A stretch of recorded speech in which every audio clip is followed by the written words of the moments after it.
What's up guys, welcome back to another video. Today we're talking how to properly nominate a Pokestop, this including how to take a good photo for your Pokestop, make a good title, a good description, take a good supporting photo, and as well as add some good supporting information to make sure that your Pokestop nomination does get accepted. Me, myself, and plenty of other reviewers will tell you one of the main reasons Pokestop nominations do get rejected is because they have a bad photo, have a terrible title, or have some description that doesn't even relate to the Pokestop at all. It's very important that you input the right information for these sections when you're doing your Pokestop nomination so your Pokestop doesn't get rejected because, you have a bad supporting photo, for example. Today, that's what we're going to talk about. We're going to take you through the process of nominating a Pokestop and how to input the correct information for each step. Let's get into it. We're going to click New Pokestop here, and the first stop to nominating any Pokestop is going to be setting a location in game. And the most important thing when setting a location for your Pokestop is that it actually needs to be on the Pokestop. For example, if I'm nominating this play structure at the park, I want to make sure that I put the position on the play structure. I can't put my position over here if the play structure is over there. That's just not accurate at all. Very simple. You just have to make sure that your nomination is accurate. Now you might be curious, what if you have a bigger nomination, for example, this soccer field? If you're nominating this soccer field here, you actually have the option to put the pin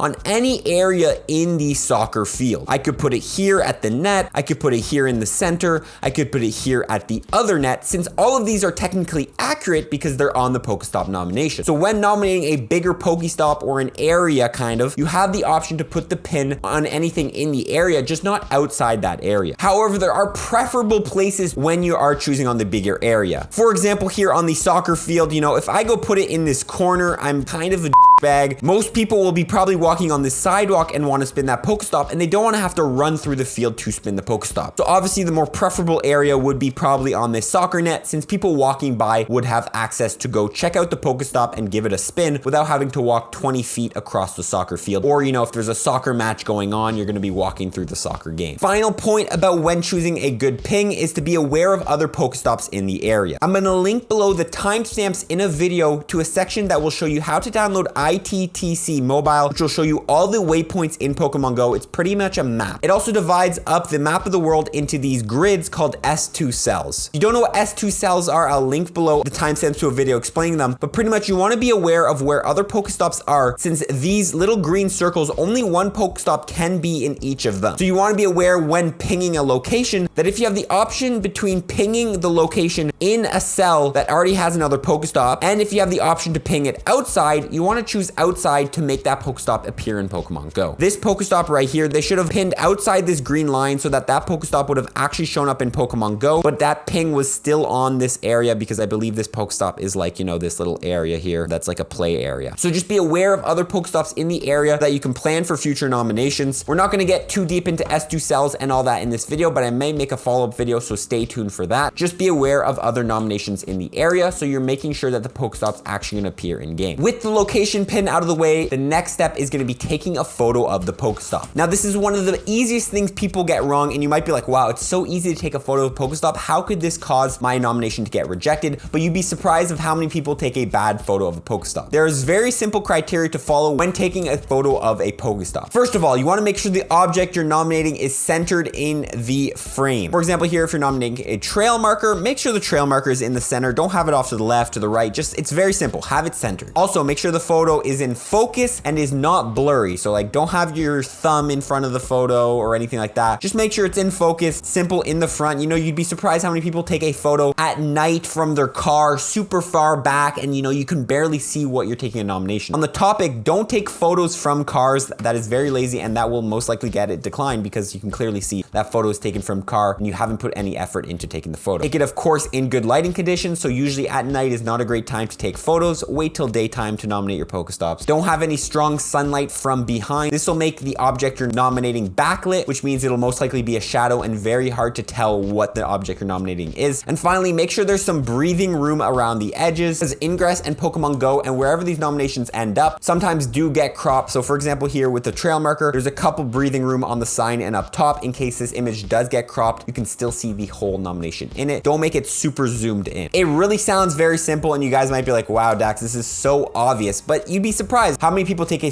terrible photo of their nomination, and that's the reason they get their nomination declined. That's how you take a good photo, but what about a supporting photo? What is the purpose of the supporting photo, which is the second photo it asks you to take when creating a Pokestop nomination? A supporting photo is to pretty much give the reviewer an idea of where that nomination is in the area, where does it relate to things, and to kind of verify that that thing is actually there. The most important thing about a supporting photo is your nomination has to be in the supporting photo. A supporting photo is not just turn around 180 degrees, snap a pic of what's behind you, and then move on with it. Supporting photo shows the object you're nominating in an area so you can get a better idea of what's around it. When taking a supporting photo, I recommend taking a couple steps back and taking a photo that has 3 things in it: Pokestop nomination, proof that it has safe pedestrian access, and then also another landmark or another waypoint / Pokestop in the photo so that reviewers can verify the location. For example, let's say you're nominating a play structure at a park. Your supporting photo, you want to make sure that you have not only your play structure, but then in the background, you want to have that pool visible so that reviewers can say, hey, I see that pool there. That pool is already confirmed. That play structure is there, and they can kind of tell where the Pokestop that you're nominating is in relation to other things. That's the point of a main supporting photo, but there are special scenarios where a supporting photo can have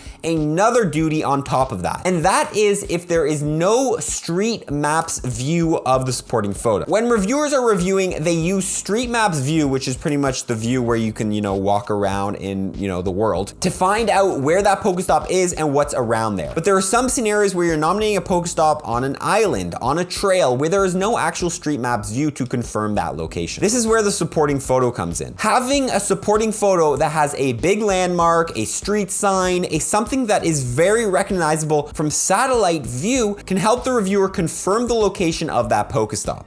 A great example here is this nomination. This is the same trail marker sign we were looking at before. As you can see, this is the supporting photo. It has the trail marker in it. It has a path here proving that this has safe access if, safe access might be concerned to the reviewer. And then finally in the back, it has a dam. As you can see, there is no street maps view from this area, but you can see from satellite view that that is the dam. This allows reviewers to confirm that this is where the Pokestop nomination is. That's the dam, so they can confirm that that is actually there. Another great example here is this nomination. You can clearly see the mural here that they're nominating and a street sign as well in the supporting photo. This allows reviewers on street maps, although the mural is not there, they can actually see that this is the same street and this is just an older version of street maps since street maps hasn't been updated to add the mural. The whole point I'm trying to make here is do not make the supporting photo identical as the main photo you took, and make sure that the Pokestop nomination is in there as well as a landmark, another Pokestop, or something to help the reviewer confirm that location. With the photos out of the way, let's get on to the text of the Pokestop nomination, starting with the title. The simplest way to describe a good title for a Pokestop nomination is to be accurate yet concise. Don't make it too short, don't make it too long, make it just right. Let's take a look at some examples, as you're probably confused about what that means. For example, let's say we're nominating a playground. Too short would be a title like playground. Too long would be a nice playground at a church where kids can play and get their energy out. That's just way too long. A good medium title would be church name or park name and then playground. Another good one is clearly visible theme and then playground. So for example, Mickey Mouse's playground, if there's Mickey Mouses all over the playground. The whole point is that someone who doesn't live in that area is able to tell what that object is without having to know any local information. For example, if you're nominating a mural and the mural has flowers on it, you could call it, flower mural or blossoming flower mural. You guys might be like, wow, this is so simple, but you'd be surprised how many people mess up a title, and that's the reason their nomination gets declined. Moving on now from title, let's talk about the description of the Pokestop, how to write a good description and all that. The most important thing about writing a description is having no in-game references. You'd be surprised how many people say,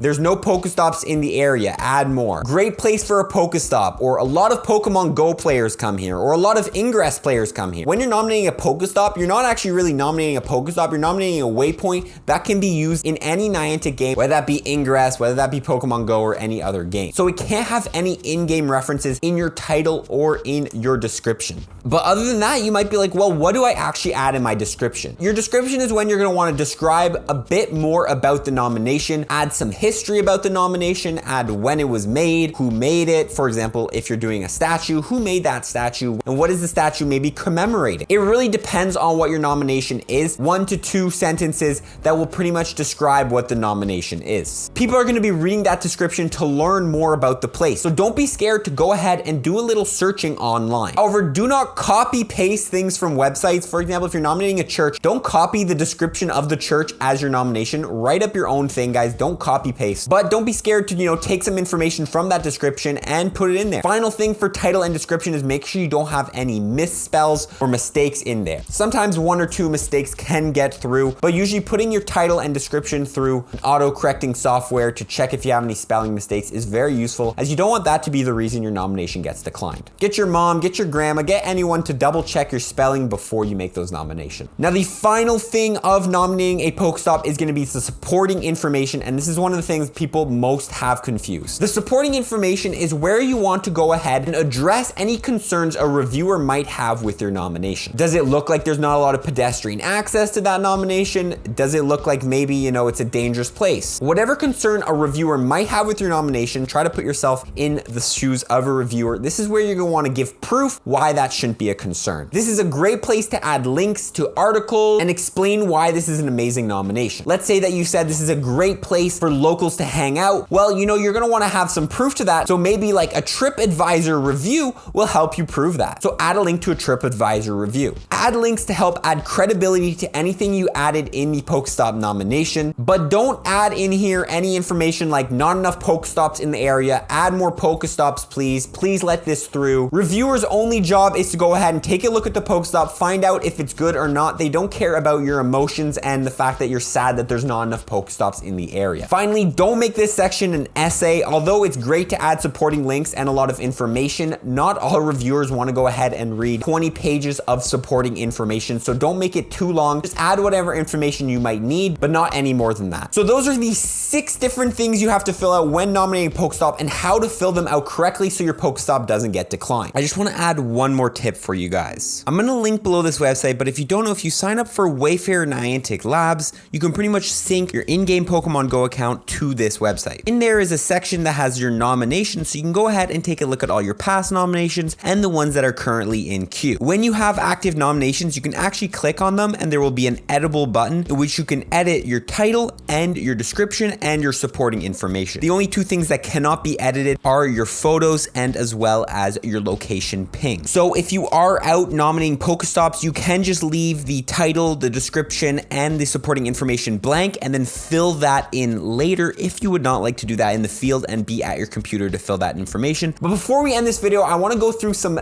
general ideas and general things you want to make sure you're doing / not doing to make sure that your Pokestop nomination gets accepted. First of all, title, your description, and your photo are the main 3 things that will be displayed when the nomination does get accepted. So those 3 places are not the place to talk to the reviewer, say, hey, this should be accepted, or say anything personal, disclosing anyone's personal information. These 3 things also will be permanently in game. The reviewers have no editorial power, so if you make a misspell or if you add some information that shouldn't be there, a reviewer cannot change that and will just decline that nomination. So whatever you write for your title, your description, and the photo you take is the end all that will show up in game, so make sure that whatever you want to be there is there and whatever you don't want to be there is not there. Also, when writing your title, description, and your photo or whatever, make sure that it's timeless. Adding the word new is never a good idea because these Pokestops are going to be in game for a super long time. So even if you say, hey, this is a new park that's been added, in 15 years, we're not going to be able to change the name new out of there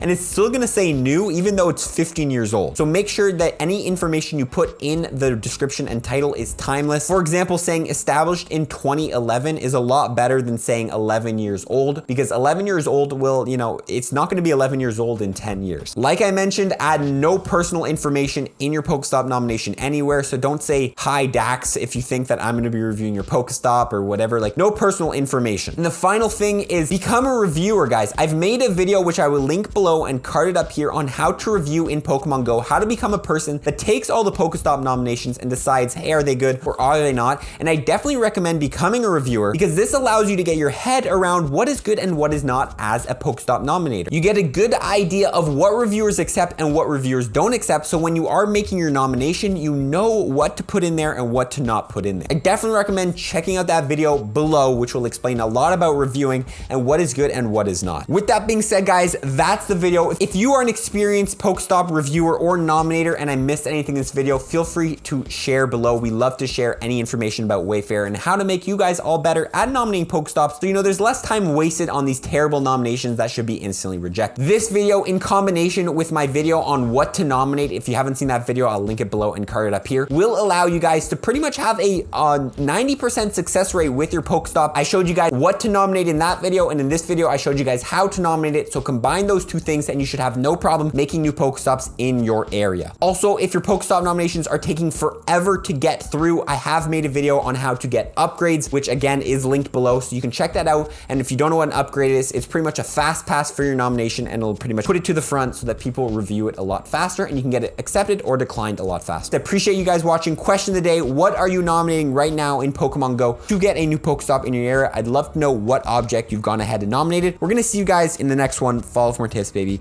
Peace.